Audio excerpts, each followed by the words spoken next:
The following discusses the major early influences on the scientific study of human development. So these influences stemming from 19th and early 20th centuries laid foundation for the field of developmental psychology. Let us discuss one by one. Charles Darwin's theory of evolution proposed in the mid-19th century had profound impact on the scientific study of development. Darwin's ideas about natural selection and the evolutionary origins of species led to notion that human development could also be understood through an evolutionary lens. For example, one of the key concepts of and influenced by Darwin's theory is the idea that certain behaviors or traits in humans may have evolved because they conferred advantages in terms of survival and reproduction. For example, researchers explored how the development of certain cognitive abilities such as memory and problem solving might have evolved to help humans develop and adapt to their environments. Next is normative approach by Hall and Giselle. In the early 20th century, G. Stanley Hall and Arnold Giselle introduced a normative approach to study of development. This approach involved collecting extensive data on large groups of individuals to establish age-related norms and patterns of development. For example, Giselle's work involved detailed observations of children's physical and motor development, producing norms for when children typically achieve various developmental milestones. For example, crawling, walking, and talking.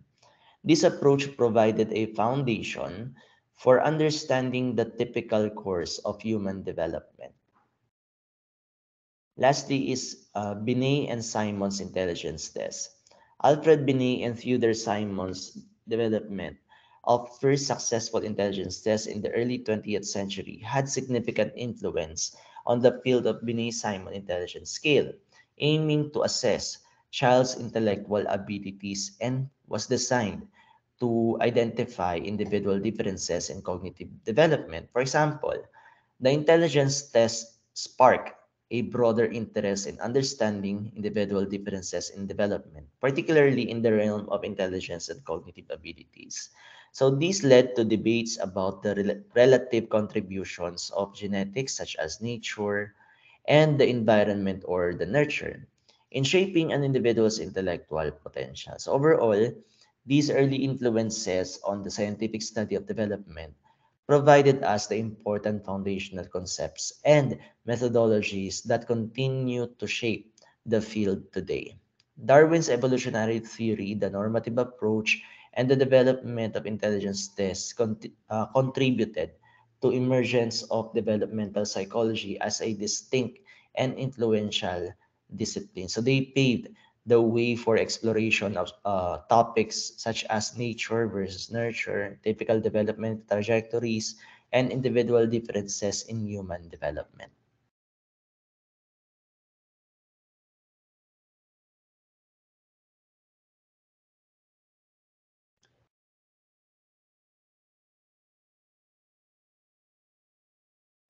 The following discussion influences theories in the mid 20th century and more recent theoretical perspectives on human development. So let us discuss them one by one.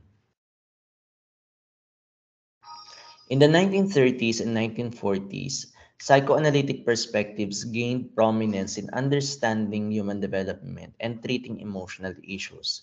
For example, Sigmund Freud's psychosexual theory proposed that individuals progress through five stages of development, with each stage marked by a focus on different erogenous zones. For example, the oral stage is characterized by the infant's focus on oral pleasure, including activities like breastfeeding and thumb sucking. Erik Erikson's psychosocial theory expanded on Freud's ideas, emphasizing the importance of cultural and social factors in development, such as the development of trust in infancy, behaviorism, and social learning theory.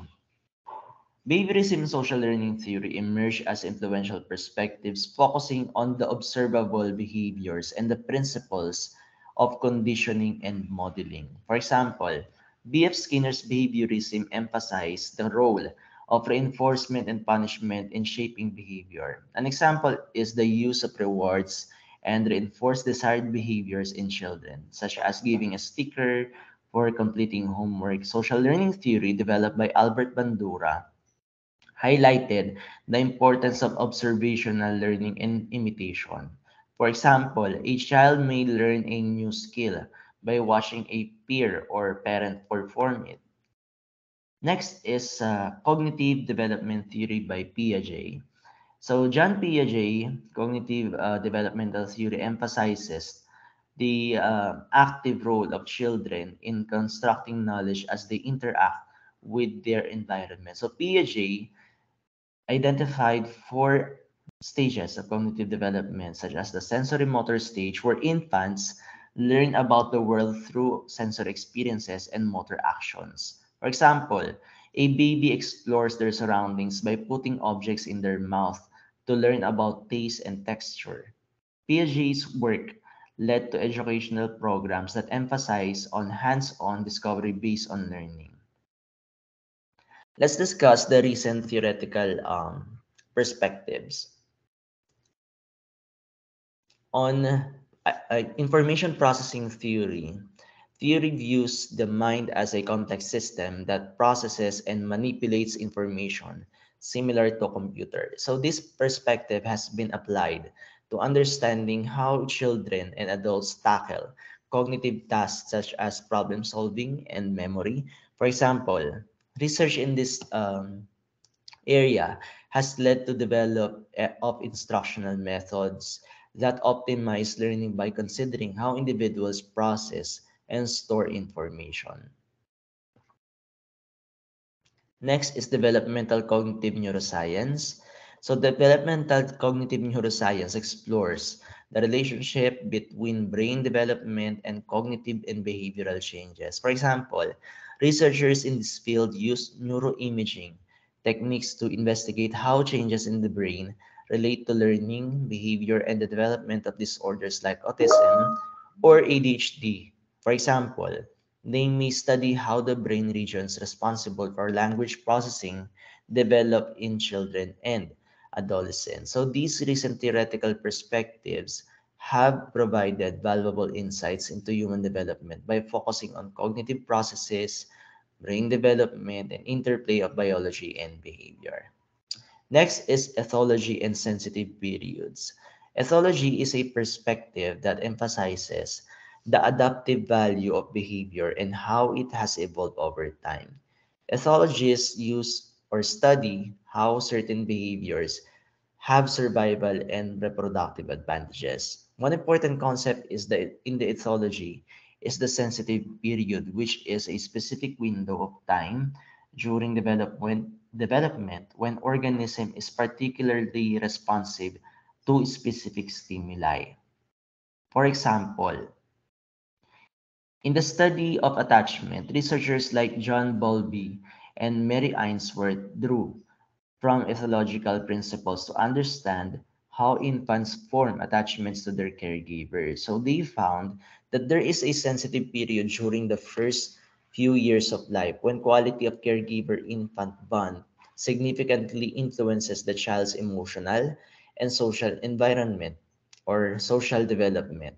In this attachment is disrupted during sensitive period, so it can have long-lasting effects on child's relationships and emotional well-being. Next is evolutionary developmental. This perspective extends evolutionary perspective to examine how the person environment system operates throughout an individual's lifespan.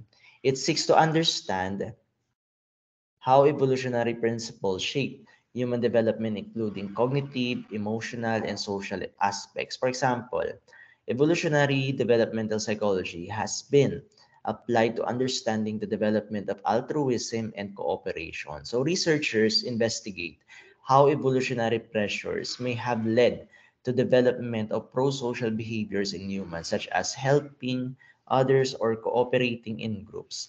By studying the evolutionary origins of these behaviors, psychologists gain insights into why and how they develop in individuals across the lifespan. Next is Vygotsky's cultural perspective or socio-cultural theory. Lev Vygotsky's sociocultural theory focuses on how culture is transmitted from one generation to the next or the social interaction. It views cognitive development as socially mediated process, emphasizing the role of language and cultural tools in shaping thinking and learning. For example, Vygotsky's theory has been applied to education. For instance, in a classroom, cooperative learning activities where students work together to solve problems or complete tasks. So reflect Vygotsky's idea that children learn best through social interactions. A teacher plays the role of a more knowledgeable other who scaffolds students' learning by providing support and guidance, allowing them to acquire culturally relevant knowledge and skills. Next is ecological systems. Ecological systems theory developed by Yuri Bronfen, Bronfenbrenner views individuals as developing within a complex system of relationships influenced by multiple layers of surrounding environment. So these layers including the microsystems, the mesosystem, and the exosystem, and the macrosystem. The chronosystem represents the dynamic nature of the development over time. For example, individuals of ecological systems theory is examining child's academic development. So the microsystem includes the child's interactions with their teacher, peers, and family. The mesosystem involves how these interactions in the school and the home influence each other. Next is the ecosystem, might include the policies and school district level that impact the child's educational experience. And the macro system encompasses cultural attitudes towards education.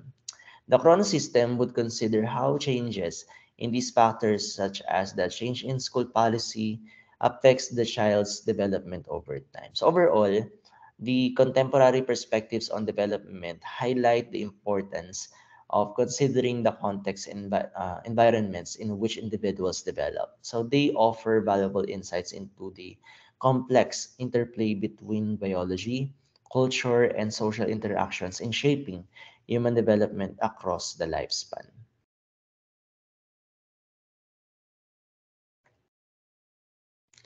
The following topic discusses the aspects of studying human development, including major theories, stances on development issues, and common research methods and designs.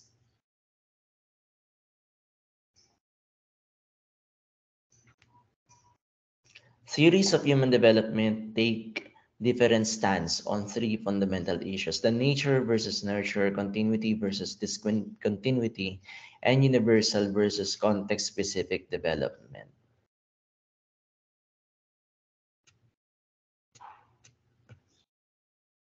On nature versus nurture, some theories emphasize the role of genetic and biological factors or the nature in the development, while others highlight the influence of environmental experiences. Next is continuity versus discontinuity. So theories differ in their views on whether development is gradual, continuous process, or if it is occurs in distinct stages. And lastly, the universal versus context specific development. So theories also vary in their view of whether development follows universal path shared by all individuals or it is influenced by specific cultural and contextual factors.